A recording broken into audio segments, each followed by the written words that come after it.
Good evening from yammybtv. Wishing you all well today, sending loads of love as usual.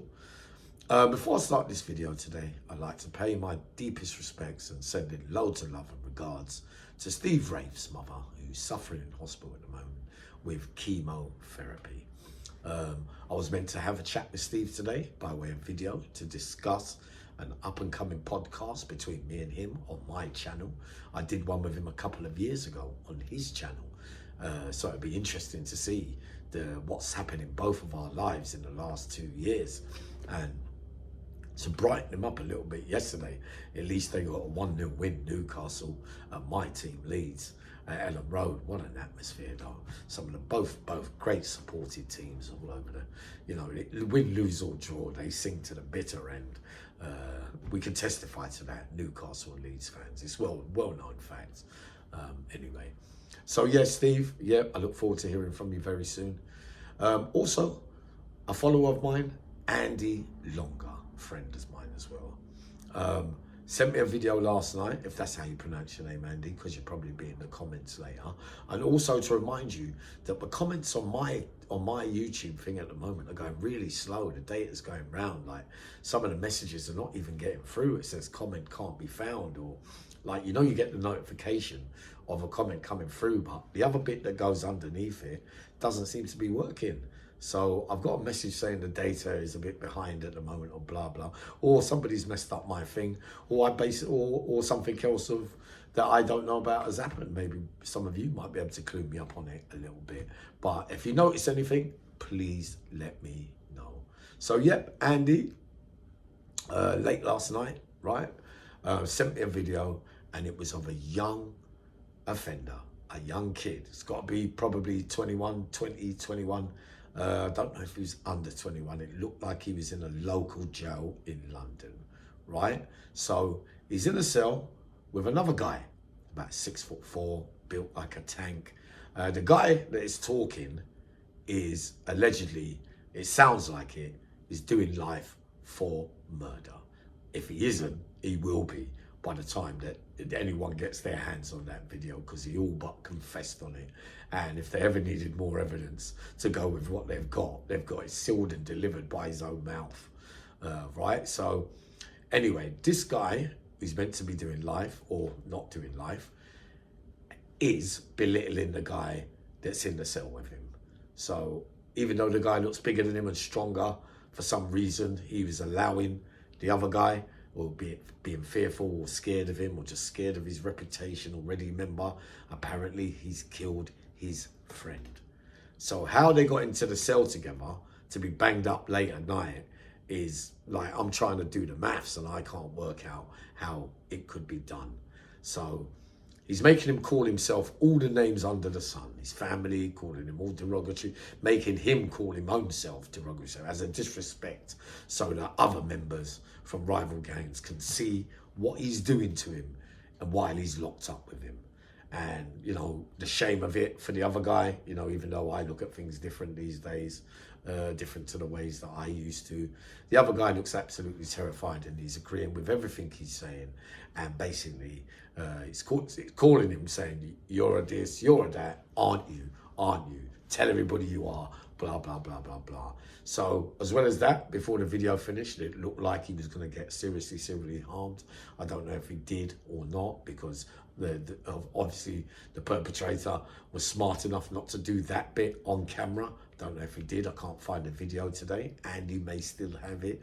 I might be able to show you, but it's something we see quite regular on YouTube since I've been out. But I'm absolutely shocked by this one.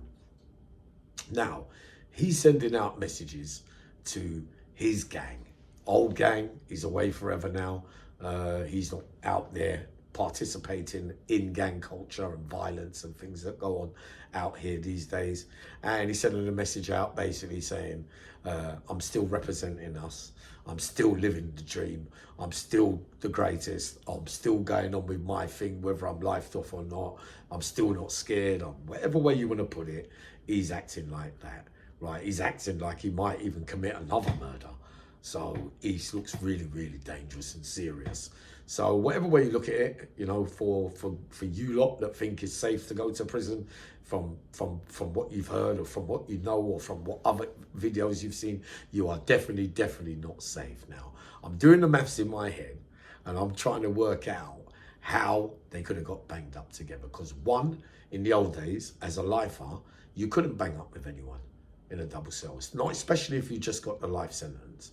But the rules have changed, apparently. You can, if you get lifed off now, you can be put in a cell with another man. But to get a rival gang member on the other side, whose friend it was who died, to be in a cell with you, I'm trying to think, how could it have happened? Would it be that one of them was there first already, that he would have got word that that guy, that rival member, was coming through reception? He might have a mate that works in reception, or even a member of staff said, yeah, what's his name just turned up.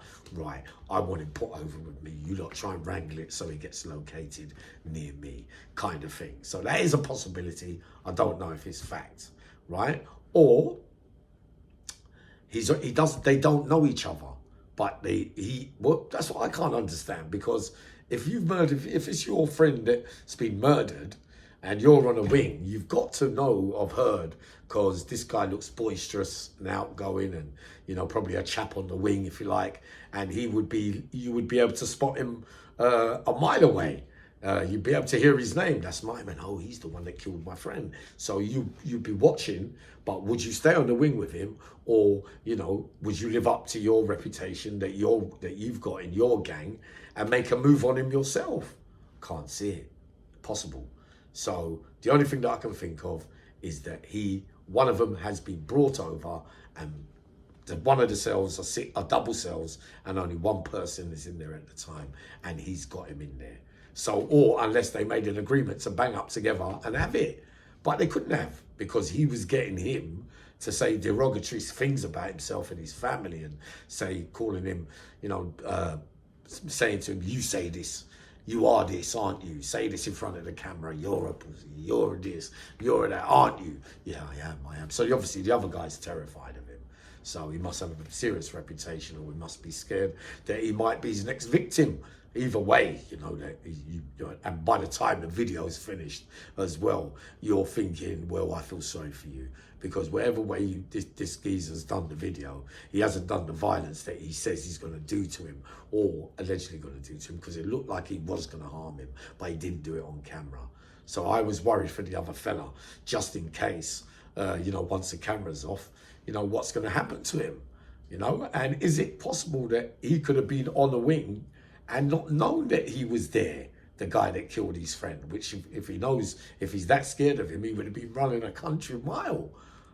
So I'm trying to do the maths about it, and then I'm looking back in history, and I'm remembering, you know, bent staff and ways round of getting to your enemies on other wings. It's quite easier to do now than it ever was in the old days, because, you know, remember in the old days when you could just say to an officer, yeah, or whatever, some of us had the skills to do that, or you could get your mate to sort out, watch the door while we have a straightener in the cell, or we all, you know, you sort out your fights away from the staff where no one else can see, or someone's watching the door. I've had a few of them along the years, and not all of them have gone according to plan. Because sometimes, you know, you can go in there overconfident and you can get done. But I've also seen some terrible ones along the years. A man asked me what was the worstest one I ever saw, where two men agreed to go into a cell and have it. And I can remember looking through the spiral, looking through the door. You know, it was association time. Everybody was looking. One was getting cut. One was getting hit with wood. One was getting hit with an iron bar.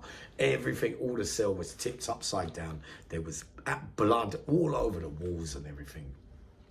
And today, I say to myself, all for what?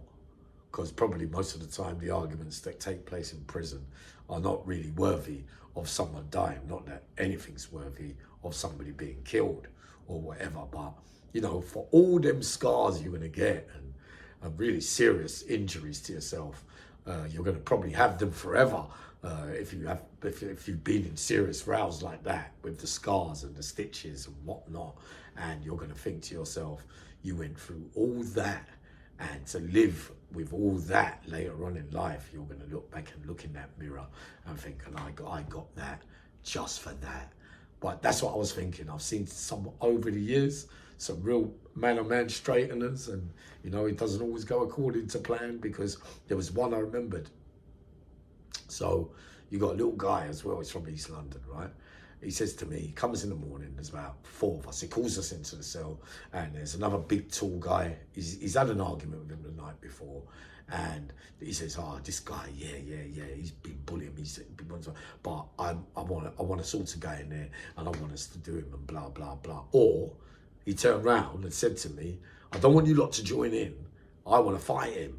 But I was thinking, look at the size of him, the geezer. I was thinking, you're only about 4'5" or whatever. So I'm thinking I might have to get involved. Or there was a couple of others with us who might have thought we might have to get involved if he comes unstuck and he starts losing. So we've called the geezer, the other fella, and he's on, yeah, coming in. So you've gone into the cell, and we're standing there, and he's standing there, and he's done one little leap and gone ping.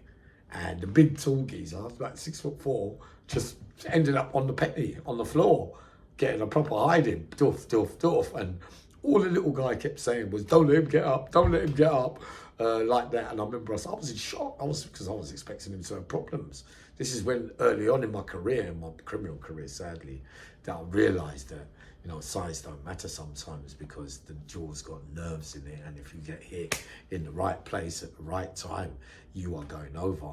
And if you are down, it's chances are very high that you're going to get seriously harmed. So I've seen some over the years, and I think I'll talk about it another time, because I've gone on about this video.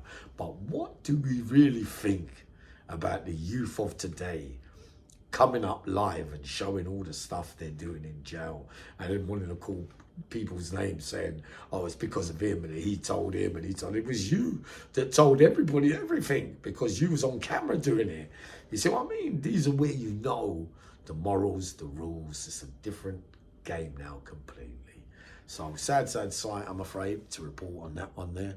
Hopefully, I might come up with a bedtime story tonight. I was meant to talk to Steve today. I won't be able to now, but I've got 2 podcasts this week. I've done 1 this week. I think we're getting used to, going to get used to doing 1 a day soon, my interviews. But thanks very much for all the support for Jason Armstrong. A very powerful story about another man who came out of the dark and shows that it's absolutely possible to change your life and get into the light. Hopefully see you later on.